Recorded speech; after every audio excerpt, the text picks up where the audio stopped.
Desaparecida em 29 de junho de 1961, a socialite Dana de Tefé foi vista pela última vez entrando no carro do advogado Leopoldo Heitor de Andrade Mendes, o famoso advogado do diabo, com quem faria uma viagem do Rio de Janeiro para São Paulo. Principal suspeito de tê-la matado, Leopoldo Heitor contou 3 versões completamente diferentes para o desaparecimento de Dana.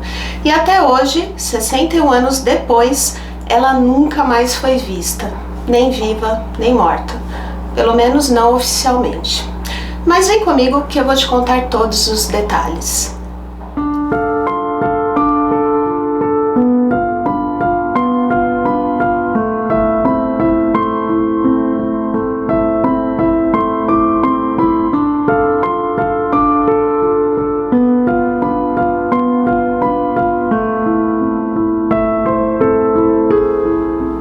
Oi pessoal, sejam todos muito bem-vindos. O meu nome é Edilene Neves e você está no canal Quem Se Importa, onde falamos sobre casos criminais reais todas as quartas-feiras. Se você gosta desse tipo de conteúdo, te convido a se inscrever no canal e ativar o sininho de notificações para que você sempre seja avisado quando eu postar vídeos novos. Se você curtir o vídeo, peço para que você deixe o seu like, que me ajuda muito na divulgação do canal, e também me sigam nas redes sociais que eu vou deixar no descritivo do vídeo para vocês. Então, vamos para o caso de hoje. Dana Edita Fischerová nasceu em 4 de maio de 1921 na extinta Tchecoslováquia, território europeu que hoje compreende 2 países, a República Tcheca e a Eslováquia. Ela nasceu na cidade de Praga, em uma rica família judaica, e recebeu uma educação de primeira. Ela era fluente em 8 idiomas: o tcheco, o espanhol, o italiano, francês, inglês, português, alemão e húngaro, e nas artes se especializou em balé clássico. Em março de 1939, com quase 18 anos, Dana, que era estudante do Liceu de Praga, fugiu do seu país quando as tropas de Hitler invadiram aquelas terras na frenética perseguição aos judeus. Infelizmente, toda a sua família foi presa, mas ela conseguiu fugir para a Itália com o nome falso de Dana Arlova e virou bailarina ali da companhia da revista Odoardo Spadarlo, que era um ator, cantor e compositor de prestígio internacional. Nessa companhia, Dana conheceu seu primeiro marido, Ettore Muti, 19 anos mais velho do que ela, que era tenente-coronel da Força Aérea Real, herói nacional e membro do Partido Nacional Fascista de Benito Mussolini. Ele era casado com Fernanda Mazzotti, filha de um banqueiro, e o casal tinha uma filha chamada Diana. Em pouco tempo, Ettore e Dana se apaixonaram e ele se separou da esposa para ficar com ela. Em 24 de agosto de 1943, Ettore Muti foi assassinado aos 41 anos de idade em uma emboscada ali nas proximidades de Roma, enquanto os dois faziam um passeio. Nessa ocasião, Dana também foi presa e, depois de algum tempo, ela conseguiu fugir do lugar que ela foi presa como freira, com a ajuda de um médico ali do local, e ela partiu para a Espanha. Na Espanha, então, ela conheceu seu segundo marido, um dentista espanhol chamado Alberto Dias, que tinha uma conceituada clínica ali em Madrid, com quem ela viveu por 4 anos. Quando o casamento acabou, ela saiu de Madrid e foi para o México, onde conheceu seu terceiro marido, um jornalista chamado Carlos de Negri. Mas também o casamento não durou muito tempo, foram apenas 2 anos. Em 30 de outubro de 1951, já divorciada do seu terceiro marido, Dana chegou ao Brasil e, algum tempo depois, num jantar ali de gala, ela foi apresentada ao seu quarto marido, Manuel de Tefé. Manuel Antônio de Tefé nasceu em Paris em 1905, era 16 anos mais velho do que ela, era um diplomata e piloto automobilístico de família rica e respeitada, que vivia no Rio de Janeiro. Seu avô paterno era o Barão de Tefé. 6 meses após se conhecerem, eles se casaram no México e o casamento durou ali aproximadamente 10 anos. Após a separação, ela continuou usando o sobrenome Tefé, então Dana Edita Fischerová de Tefé. Embora Dana tivesse se casado 4 vezes, nunca teve filhos, já que ela tinha tirado as trompas quando ainda estava com Ettore, por um médico italiano, o que a tornou estéril definitivamente. Com tantos casamentos com pessoas ricas e influentes, é fácil concluir que Dana de Tefé era uma mulher muito prestigiada.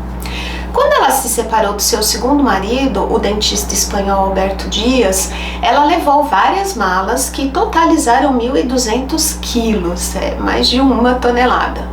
Mais tarde, Alberto Dias diria que Dana, embora fosse muito inteligente, muito culta e que falava vários idiomas, ela não tinha nenhuma ideologia política e gostava muito de assuntos fúteis, assim como as suas leituras também eram sobre assuntos fúteis, além de ser uma mulher extremamente materialista.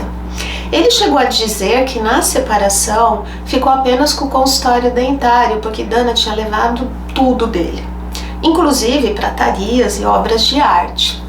Ela recebeu também partilha de bens quando se separou do seu último marido, o Manuel de Tefé. Ela ficou com 2 apartamentos, um em São Paulo, na Avenida Angélica, no bairro do Higienópolis, e outro no Rio de Janeiro, no edifício Macília, na praia de Botafogo, além de algum dinheiro, objetos de valor e pratarias. Ela aumentou a sua coleção, né? Manuel de Tefé já fazia trabalhos com o escritório de advocacia de Oscar Stevenson, que era um advogado muito conceituado e amigo ali da família dele, e quando o casal se separou, foi Oscar quem cuidou da papelada do divórcio e dos interesses ali de Manuel. E um funcionário de Oscar, que foi seu aluno, chamado Leopoldo Heitor de Andrade Mendes, ficou cuidando dos interesses de Dana de Tefé. Até porque o casal não se separou de boas, assim, eles sempre acabavam discutindo. Então o Leopoldo Heitor era quem intermediava ali as negociações entre o casal, né? Leopoldo tinha 38 anos de idade, já era bem conhecido pelo caso que eu contei aqui para vocês semana passada, o caso do crime do Sacopan, onde ele ficou conhecido como o advogado do diabo. E essa não era uma boa fama, definitivamente. Nesse caso, para quem não assistiu e não conhece, ele tumultuou a investigação sobre um homicídio acontecido no bairro Sacopan, no Rio de Janeiro, brigou com o delegado, ele queria mesmo era os holofotes, fama, né? E depois de muito tumulto, ele acabou por trazer uma testemunha-chave para o caso lá do Sacopan. E essa testemunha acabou complicando a vida do principal suspeito na época. Depois dei uma passadinha lá para assistirem esse caso, vale a pena. Além disso, 5 anos depois desse episódio, em 1957, Leopoldo Heitor voltou às manchetes por crime de peculato e estelionato, envolvendo falsificação de um cheque de 18 milhões de cruzeiros. Nessa ocasião, ele fugiu com a esposa para a Argentina e retornou ao Brasil somente em 1960, quando a sentença já havia sido revogada. Resumindo, ele não era um homem confiável. Mas, voltando a Dana, ela simpatizava com ele e mesmo sabendo de todas essas histórias, ela confiava nele e acabaram ficando amigos. Tem reportagens que dizem que eles eram amantes, mas isso não temos certeza. Provavelmente era só boato mesmo. Dana era bem conhecida porque frequentou a alta sociedade enquanto esteve casada com Manuel de Tefé, mas amigo mesmo, ela tinha apenas 2 amigas, a atriz Zélia Hoffmann e Maria Elisa Fabrino Tucci-May, que tinha o apelido de Malisa. As duas sempre alertavam Dana sobre o caráter de Leopoldo Heitor, de seu histórico, tanto por causa do crime do Sacopan, como o posterior caso aí de peculato e estelionato, mas Dana sempre defendia ele, colocava panos quentes ali, enfim, dizendo que as duas estavam exagerando.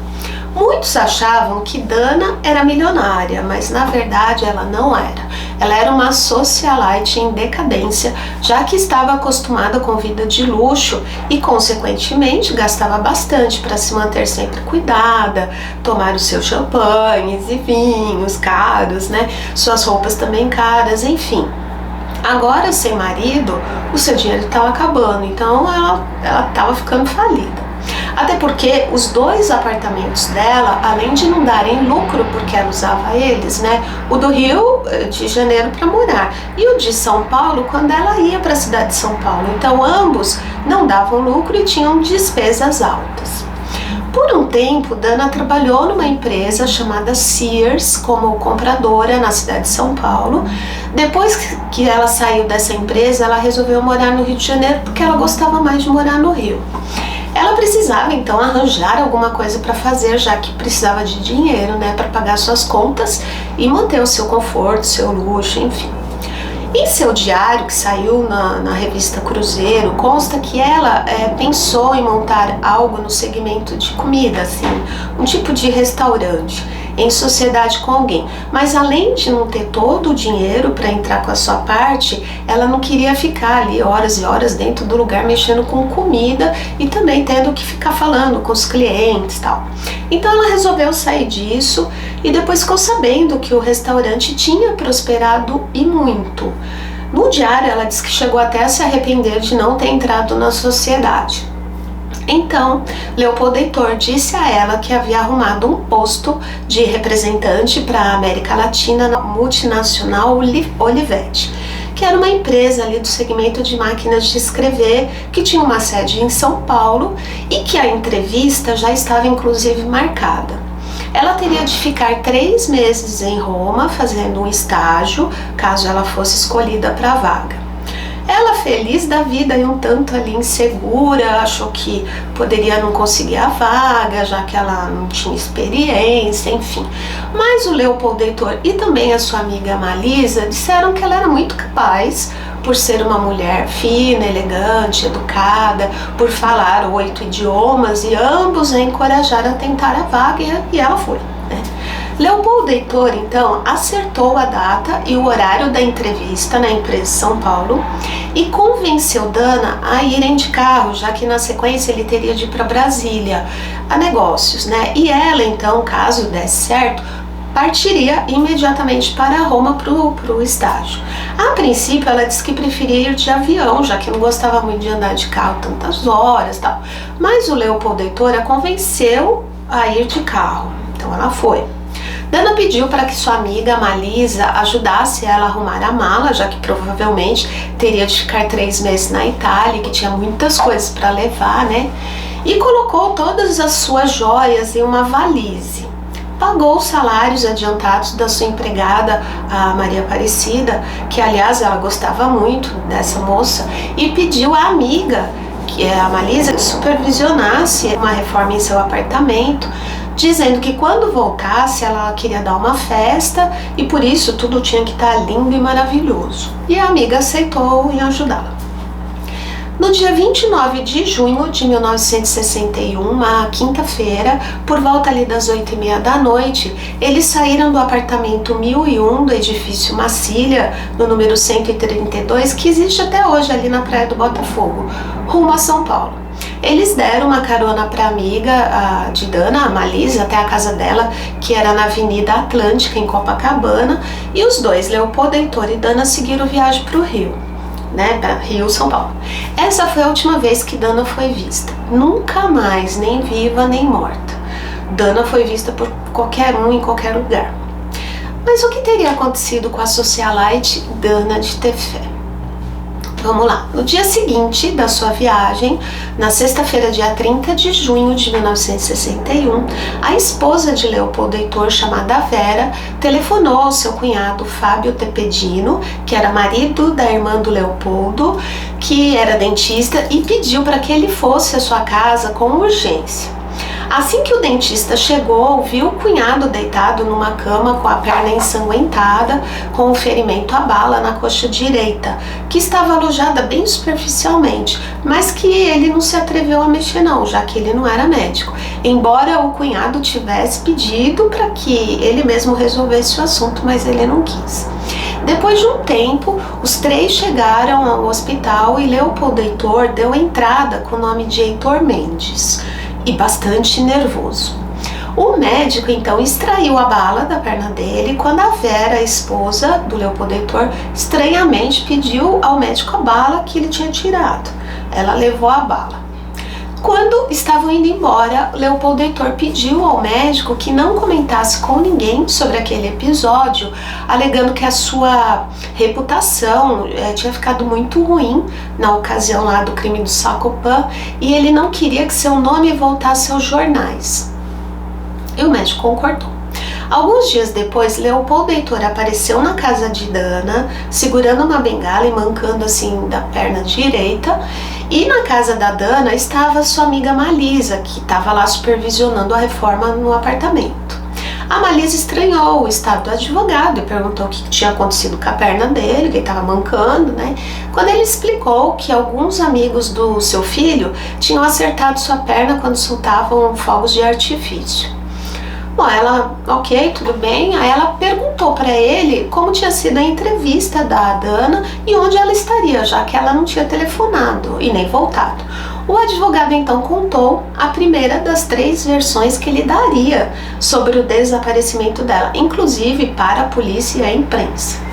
Ele disse que assim que chegaram a São Paulo, um senhor distinto aproximou-se deles em um restaurante ou um café, falando um idioma que ele não conhecia, dizendo a Dana que a sua mãe havia sobrevivido e estava em um asilo na Tchecoslováquia, em Praga.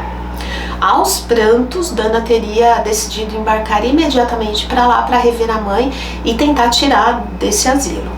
Quando ele, Leopoldo, ponderou que ela precisava de dinheiro para isso, e Dana então teria dado uma procuração a ele, que dava amplos poderes para vender todos os seus bens e que depois que ele vendesse tudo, era para mandar o dinheiro para ela lá em Praga. Ele pediu inclusive que Malisa ajudasse a vender a prataria, o que ela fez, e deu o dinheiro que conseguiu com a venda dos objetos ao Leopoldo Heitor.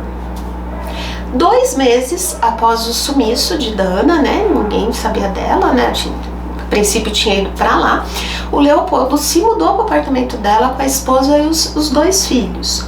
Ficou lá por um tempo enquanto vendia tudo que era dela. Enquanto isso, ele oferecia jantares caros com bebidas igualmente caras que Dana possuía. Ele começou a usar tudo que era dela. Foi usufruindo de tudo que ela tinha.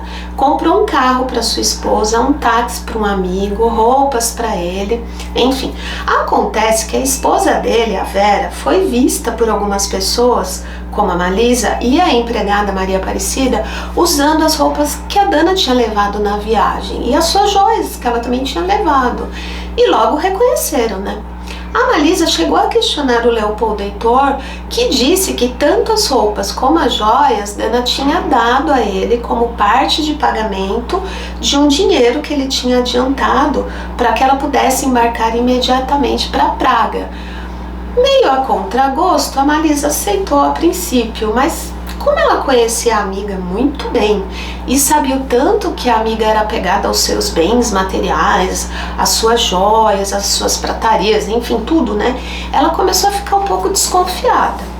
Como Dana não tinha parentes que sentiriam falta dela, as únicas pessoas que realmente se preocuparam e acharam tudo muito estranho foram as 2 amigas e a Maria Aparecida, a empregada, mas especialmente a Malisa.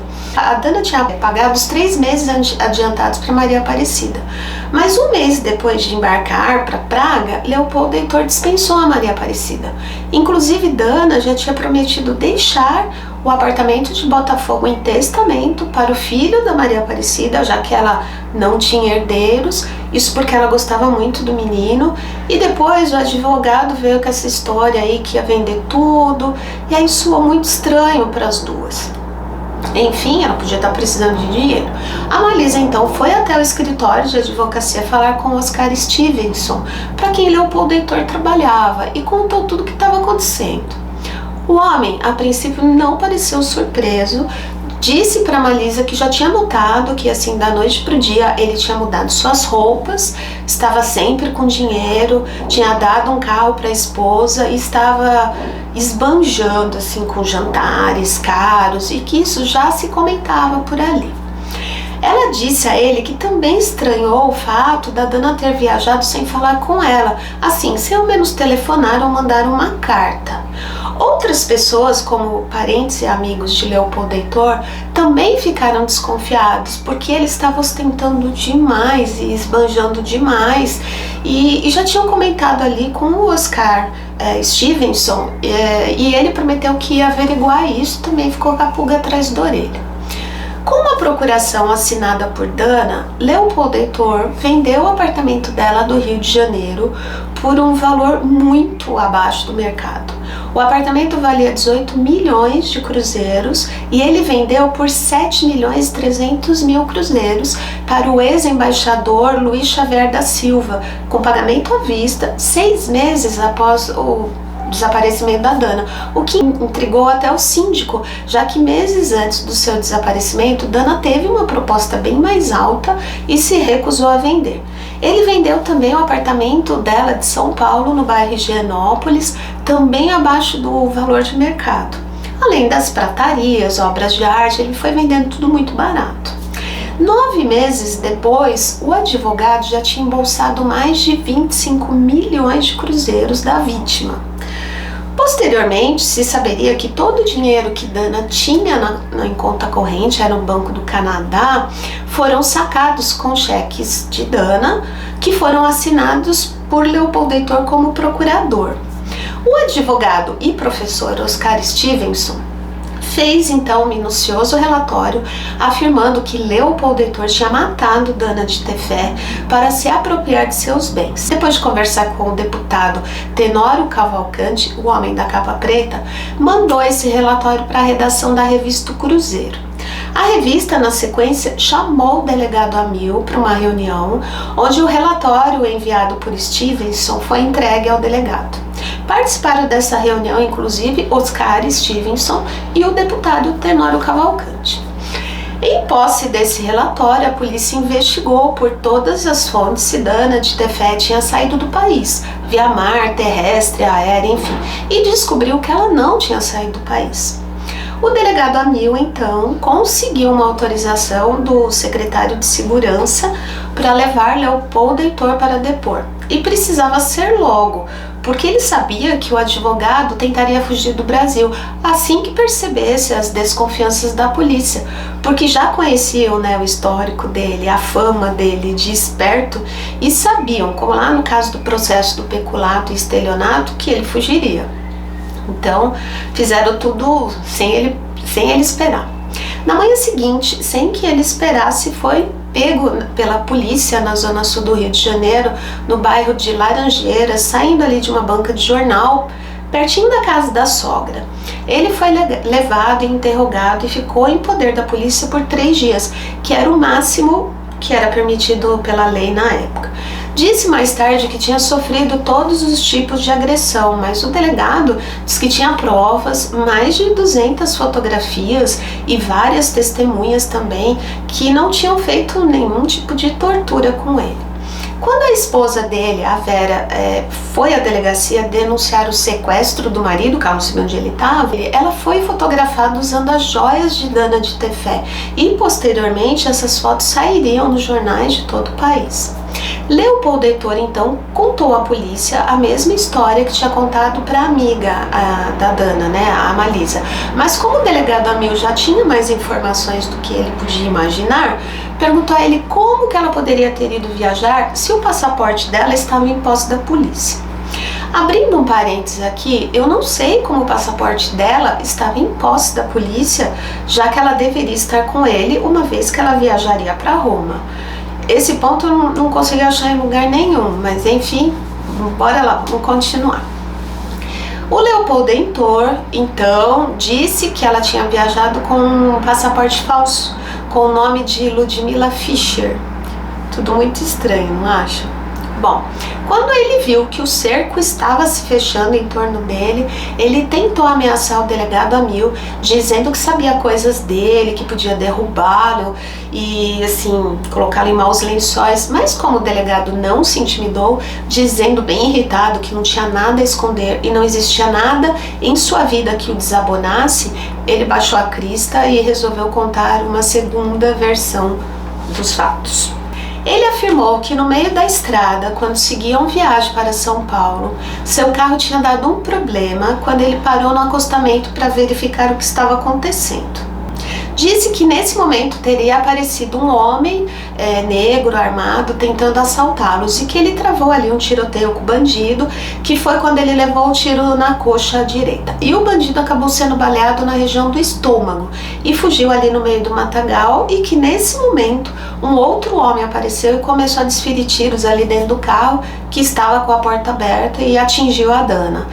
Mesmo com a perna machucada, ele dirigiu um pouco à procura de socorro, foi procurar um hospital, mas que no meio do caminho de volta para o Rio de Janeiro, que ele estava indo para a Barra do Piraí, uma coisa assim, ele percebeu que ela já estava sem vida.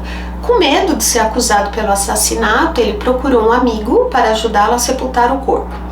Porém, ele se recusou a dizer quem era esse amigo e dizia não saber onde o corpo havia sido enterrado, já que quem tinha feito essa tarefa era um amigo, então ele não sabia onde que o amigo tinha enterrado o corpo da Dana. A polícia tentou a todo custo descobrir quem era esse amigo e onde o corpo dela estava, mas ele não falou de jeito nenhum.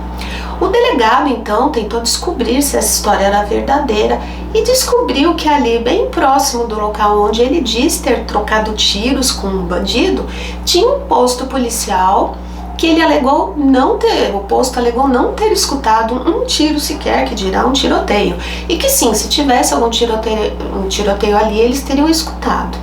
Também foram atrás e descobriram que nenhum homem morreu baleado no estômago, com as características que ele tinha dado, nem tinha dado entrada em nenhum hospital ali nas proximidades. As amigas de Dana foram interrogadas, bem como a família de Leopoldo Heitor.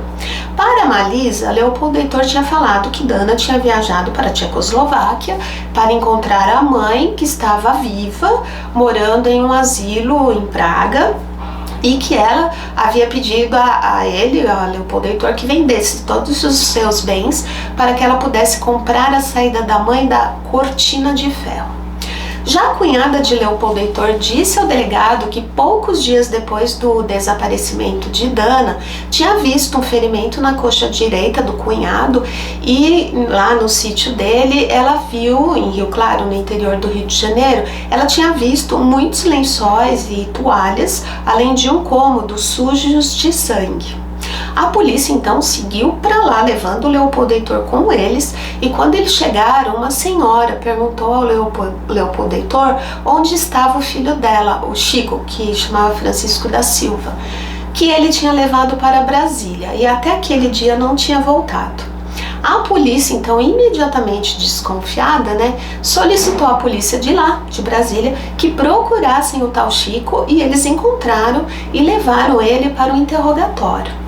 O homem, então, confirmou que Leopoldo Heitor, juntamente com o amigo dele, Hélio Vinagre, tinham matado Dana, e que ele, Chico, tinha enterrado o corpo da mulher em uma cova no cemitério da igreja, a mando do patrão. Ele parece um escoveiro.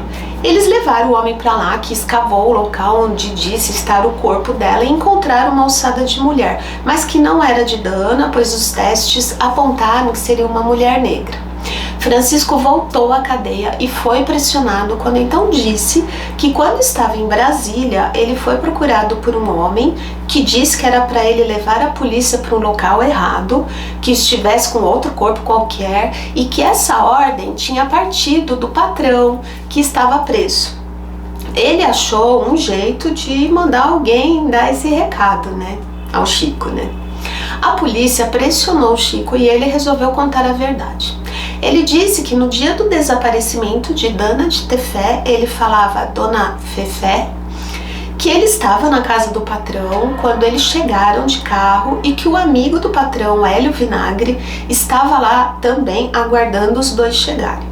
Quando o patrão saiu de dentro do carro, ele, o Chico, deu 2 facadas no peito da mulher, ainda dentro do carro. Mas como ela não morreu, o Leopoldo Heitor tinha dado um tiro na barriga dela. Disse que Hélio Vinagre só assistiu e que na hora que o Leopoldo Heitor foi tirar o revólver da cintura, ele disparou acidentalmente um tiro em sua própria perna. Disse que o patrão ordenou que ele enterrasse o corpo da mulher no fundo do sítio, num espaço ali que era o chiqueiro de porcos, e que ele cavou o buraco ali até alta madrugada e desceu o corpo dela, que foi enrolado assim em um lençol, utilizando um arame farpado que ele envolveu no corpo dela para poder descer, e que depois o patrão tinha mandado fazer uma laje de cimento que ele fez em cima onde o corpo foi enterrado com a ajuda do Hélio Vinagre. A polícia seguiu para lá novamente, mas depois de remexerem no local, encontraram a ossada de um boi. A defesa de Leopoldo Heitor alegou que o homem tinha problemas mentais e, como ele tinha dado duas versões diferentes e levado a polícia para dois lugares nada a ver, onde não encontraram o corpo, a polícia achou que podia ser verdade que o homem tinha problema e soltou o homem. Dias mais tarde, depois de uma nova denúncia de um colono, a polícia voltou a procurar por Francisco, mas ele nunca mais foi visto, nem por seus pais que moravam no sítio e esperaram anos e anos que ele retornasse, mas isso nunca aconteceu. Deram um fim nele, né? Enquanto Leopoldo Heitor estava preso para averiguações, a polícia saiu à procura do tal amigo lá, o Hélio Vinagre, mas ele tinha fugido. Quando ele finalmente foi encontrado, alegou a inocência, dizendo que jamais tiraria a vida de alguém, disse que só fugiu porque viu seu nome nos jornais, mas que ele era um homem pobre, simples, trabalhador, era um taxista, e que o carro que ele tinha, ele estava pagando e não tinha ganhado de ninguém, e que ele podia provar, mostrando as letras, que era um tipo de carnê, coisa assim. Ele alegou também que se tivesse participado disso, teria dinheiro e não viveria na pobreza, como a polícia podia constatar. Ele ficou na mira da polícia por muito tempo, mas solto, né, já que não tinham provas contra ele. Leopoldo Heitor foi pressionado novamente quando então contou uma terceira versão, que ele sustentou até o último dos 4 julgamentos a que foi submetido entre 1963 e 1971. Ele disse que Dana havia sido sequestrada por um grupo de nazistas. Mais de 15 anos depois da guerra. Ou comunistas tchecos, ele não sabia dizer, eram homens altos, louros e fortes. Nesse 4º julgamento a que foi submetido, a promotoria o acusou de ter transformado um ponto em vírgula ao fim da procuração assinada por Dana, e que ele tinha acrescentado que ele tinha direito a vender, alugar, receber todos os bens dela. Inclusive, era visível porque a letra da máquina e a cor da tinta eram diferentes depois da vírgula. Tudo indicava que Leopoldo Heitor havia matado Dana de Tefé para ficar com o dinheiro dela. As histórias dele não se confirmavam de jeito nenhum. A Olivetti desmentiu que o cargo de representante para a América Latina estivesse vago e também que o nome de Dana tinha sido cogitado para ocupá-lo. Também não havia registros da saída de Dana do Brasil, de acordo com as investigações feitas no consulado, nas companhias aéreas, na polícia marítima, enfim. A promotoria questionava como Dana poderia deixar o país se o seu passaporte estava entre os documentos reunidos no processo. Mesmo Leopoldo Heitor dizendo que ela tinha deixado o país com um passaporte falso, né, com o nome de Ludmila Fischer, mas que nem esse nome tinha alguma anotação, não tinha, esse nome não saiu do país. Ele disse que Dana tinha telefonado para ele de fora do Brasil e apesar dela ter pedido para que ele não comentasse sobre o telefonema com ninguém, ele disse que tinha contratado um escritório internacional e tinha descoberto que ela estava em Praga, mas que não comentou isso com ninguém porque ela tinha pedido sigilo. Todos os indícios apontavam para Leopoldo Heitor de Andrade Mendes, mas a polícia não conseguia provar a sua culpa, já que não existia um corpo, né? Sem corpo não há crime, né? Ele foi preso no quartel da Polícia Militar em Niterói no dia 31 de março de 1962, sob a acusação de homicídio e ocultação de cadáver, mas ele conseguiu fugir, provavelmente com a ajuda de alguém, no dia 5 de outubro de 1962. No entanto, ele foi capturado 10 dias depois em Mato Grosso, graças à denúncia de um comerciante que o viu por ali, enfim. Assim que foi preso, foi uma balbúrdia, um escândalo, ele trancado no quarto do hotel onde foi pego, junto com a esposa e os filhos, cheio de armas, fazendo ameaça, enfim. No final ele foi levado, dessa vez para a prisão do Corpo de Bombeiros, onde depois conseguiu fugir novamente mais 2 ou 3 vezes. Nessa primeira fuga, inclusive, ele culpou Jânio Quadros por ter colocado no mapa uma estrada que não existia, por isso que ele não conseguiu fugir. Chega a ser engraçado, né? Ainda vai culpar o cara por não ter dado certo. Impressionante a facilidade que ele tinha para fugir, gente. Aí vocês me perguntam, por que ele era preso no quartel no Corpo de Bombeiros? Porque ele fazia um estardalhaço, porque ele era advogado, porque ele tinha curso superior, era doutor e tudo mais. E não podia ficar preso numa cadeia com preso comum. E o pior é que ele conseguia, né? Em fevereiro de 1963, ele foi julgado e condenado a 35 anos de prisão, mais um monte de coisas lá que totalizavam 49 anos. No dia 27 de junho de 1963, ele estava preso. Encontraram partes de uma mão direita e 7 unhas pintadas de esmalte vermelho na fazenda Manga Larga, que era dele, do Leopoldo Heitor, em Rio Claro, no Rio de Janeiro. Enterrado no chiqueiro sobre uma laje de cimento. Dentre os restos mortais, podia-se ver que foi jogado cal ali para que a decomposição fosse mais rápida. Porém, nunca conseguiram provar que aquela mão, de fato, era de Dana de Tefé. Embora Malisa, a amiga, assegurasse que aquela mão e aquelas unhas eram da amiga, sim. Ele, no entanto, continuava se dizendo inocente e caluniado. Agora, se a mão encontrada em seu sítio não era de Dana, de quem era? Acho que ele deveria provar então, porque se não fosse desse crime, seria de outro, com certeza, né? Que tinha ocorrido ali na sua fazenda. Coisas que o tempo não explica.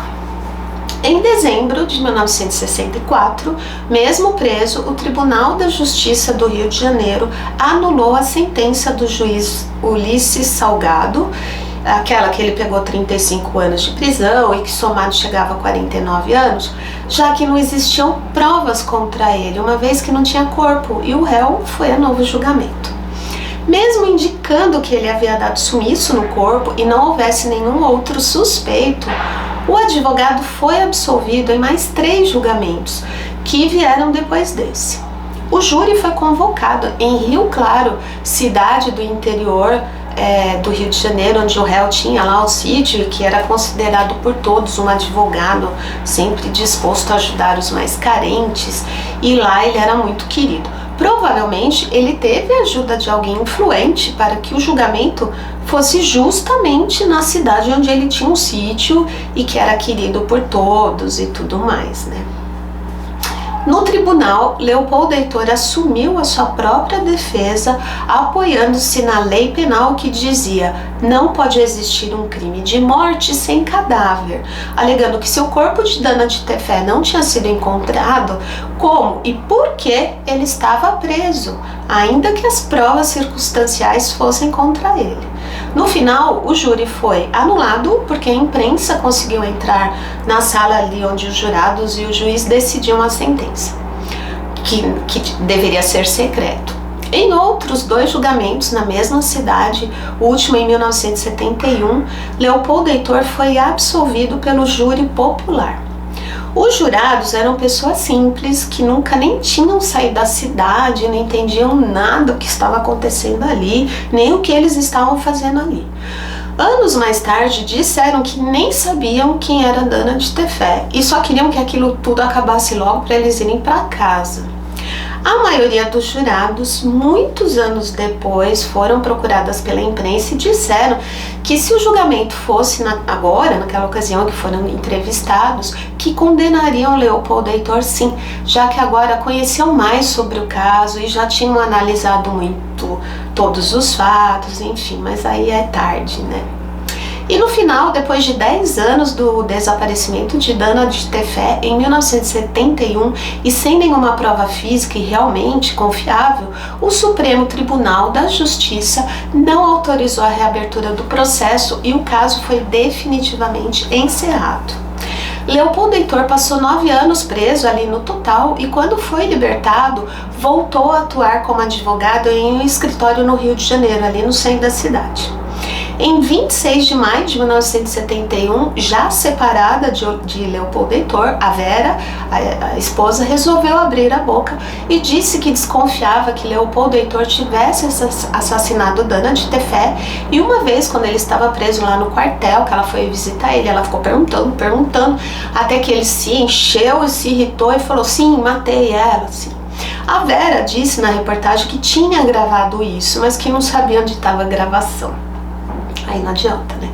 Disse também que Targiano José Vieira, como tinha um apelido de Tango, sabia onde o corpo estava porque foi ele, juntamente com Leopoldo Heitor e um policial, que tiraram o corpo dela do chiqueiro no sítio Manga Larga e levaram para a Estrada Velha de Taverá, quando ele ainda estava preso. Eu gostaria muito de saber como ele saiu do quartel, foi até lá tirar o corpo e voltou para o quartel, e ainda acompanhado por um policial.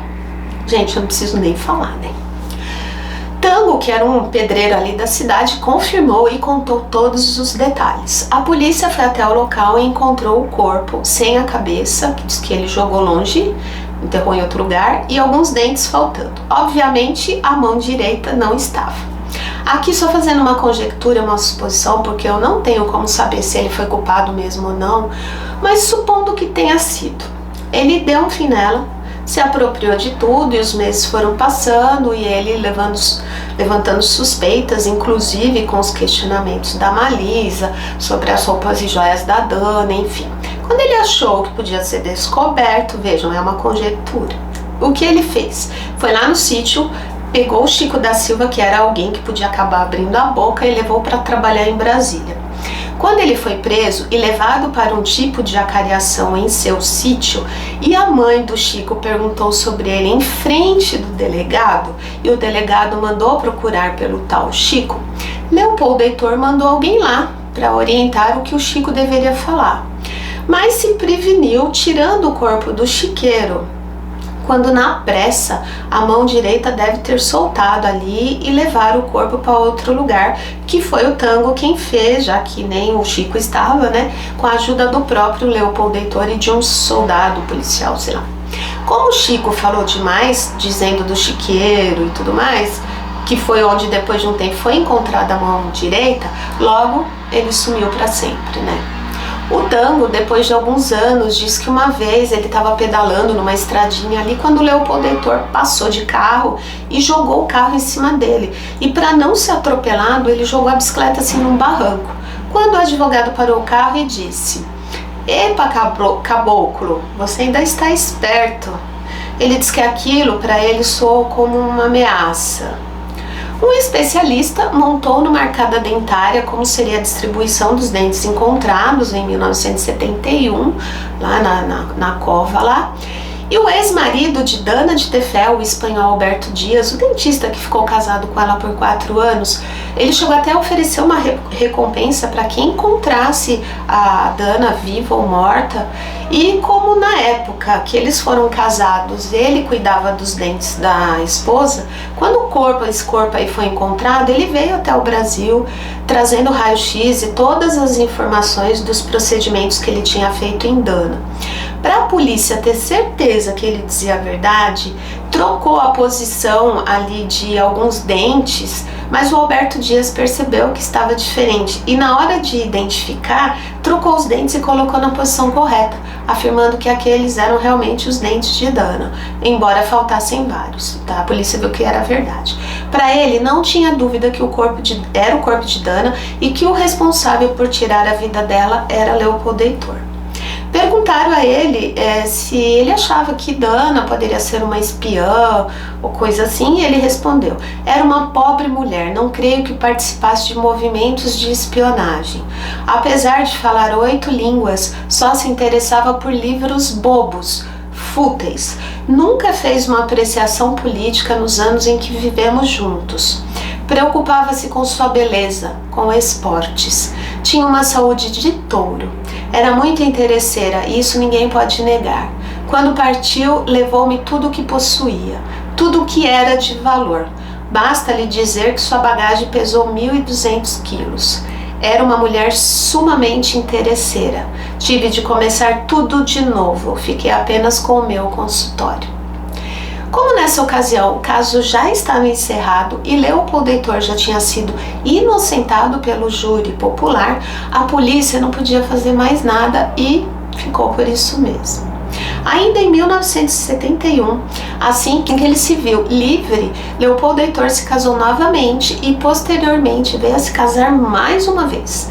10 anos mais tarde, em 1981, o crime prescreveu. Em 1999, ele deu uma entrevista para a TV Globo onde disse: minha tese é a mesma de sempre, que Dana foi sequestrada e levada para fora do Brasil. O promotor José Ivanir Gussen disse em reportagem: quem conta 3 verdades não conta nenhuma. O corpo encontrado foi colocado em uma urna de vidro na sala da diretoria da Polícia Técnica do Estado do Rio de Janeiro e por ali ficou por algum tempo aguardando o momento para ser dignamente sepultado. Não localizei onde ele foi sepultado, mas que ele foi. Ao morrer, em 21 de fevereiro de 2001, com 78 anos de idade, Leopold Heitor deixou 10 filhos e um mistério que jamais será descoberto. E esse é o caso de hoje. Me digam nos comentários o que acharam dessa história, se já conheciam e se acham que o advogado Leopold Heitor foi o responsável por tirar a vida de Dana de Tefé, ou se acreditam na versão contada por ele de que ela foi sequestrada por um grupo de nazistas ou comunistas tchecos. E é isso, pessoal. Obrigada por me ouvirem até aqui e até o próximo vídeo. Tchau!